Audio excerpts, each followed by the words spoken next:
Grade 12's the time for you to direct all of your efforts for the preparations of the final examinations has now arrived.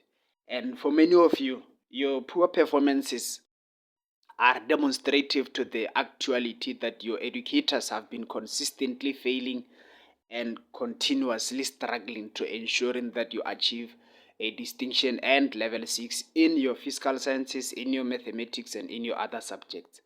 It is therefore imperative that whenever you are studying, you should invite Neta to study with you so that you can be able to achieve level 6 and level 7 in mathematics, physical sciences, and other subjects. I don't care how many times you have been failing. I don't care how much you've tried to understand a certain subject but still fail to understand that. I do not care about that. What I care about is what I know. I care about what I know, and what I know is that when you study with Neta, we will be able to push you into understanding and ensuring that you achieve level 6 and level 7.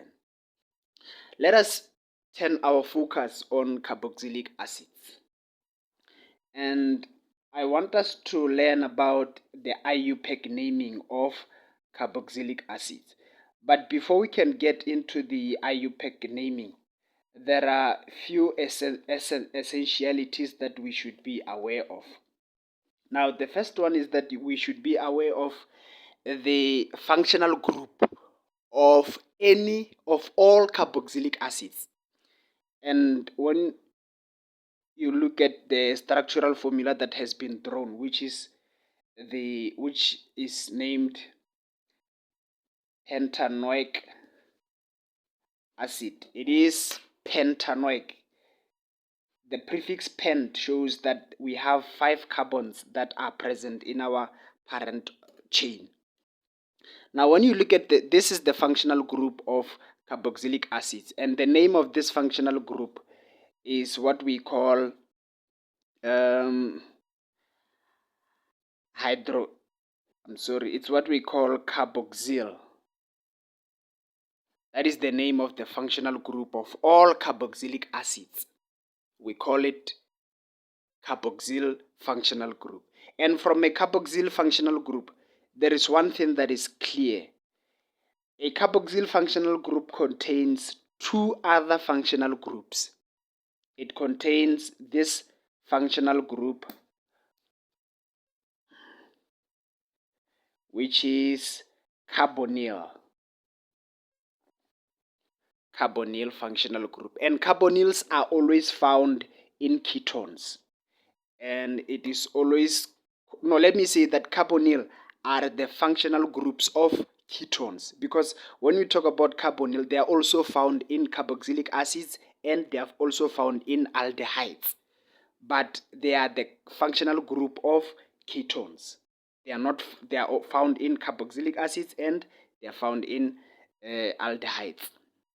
And we also have this functional group, which is the functional group that is called hydroxyl. Let me write it over here. They are called hydroxyl. Now, when we talk about hydroxyl, we're talking about the functional groups that are found in, or hydroxyl are the functional groups of alcohol.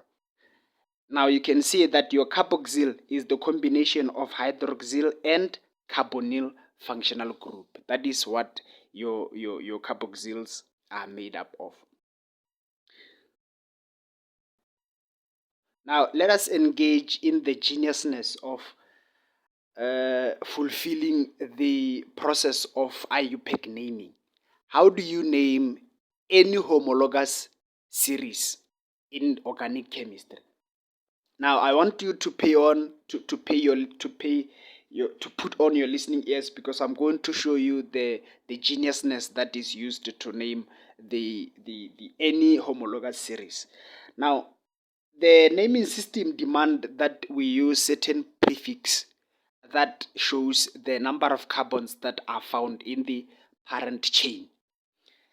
If there is 1 carbon in the parent chain, the 1 carbon is denoted by meth. 2 carbons are denoted by eth. 3 carbons are denoted by prop.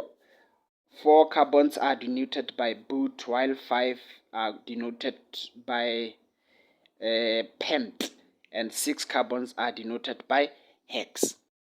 Now, what do I mean when I say that 1 carbon is denoted by meth? A carboxylic acid with only 1 carbon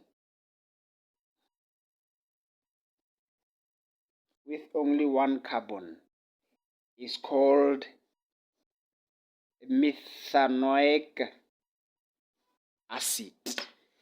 This meth, the essentiality of this meth is to demonstrate that your structural formula has got only 1 carbon. That is where this prefix meth serves its purpose.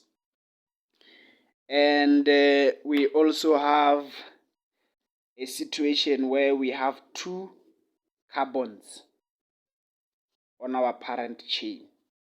And when we have 2 carbons, we will call this ethanoic acid. The same thing happens, and this is the structural formula of ethanoic acid. The molecular formula of ethanoic acid will be C, this carbon with 3 hydrogens, and your functional group.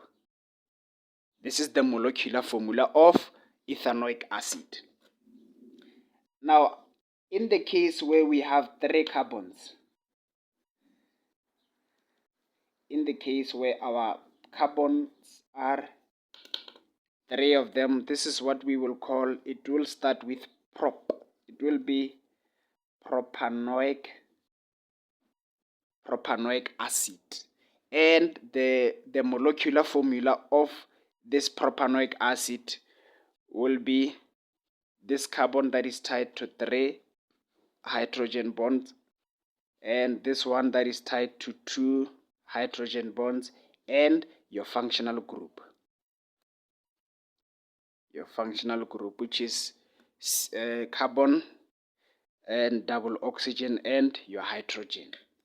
And in the instance where we have 4 carbons,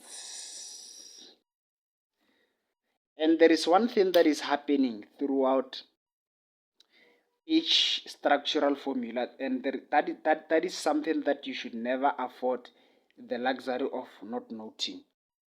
It should duly be noted. When we have 4 carbons, we will call this butanoic acid. Now, I want you to look at one thing that is common in all of the structural formulas. You can see that the functional group is always drawn on the first position of your structural formula. Always, all your functional groups of carboxyl are always drawn in the first position of the structural formula. That is how you draw the structural formula of a carboxylic acid. Now, if you might have missed anything that has been happening throughout the course of this video, please submit all of your confusions and all of your difficulties to Netta Study Session so that we can be able to fully explain it to you, so that you can attain understanding in all of its dimension. It cannot be that you walk into the examination room unprepared and with a knowledge that is not capable of answering all the questions correctly. Netta is here to stop that nonsense from happening. We are here to making sure that we study with you and we push you into the direction of a distinction and level 6.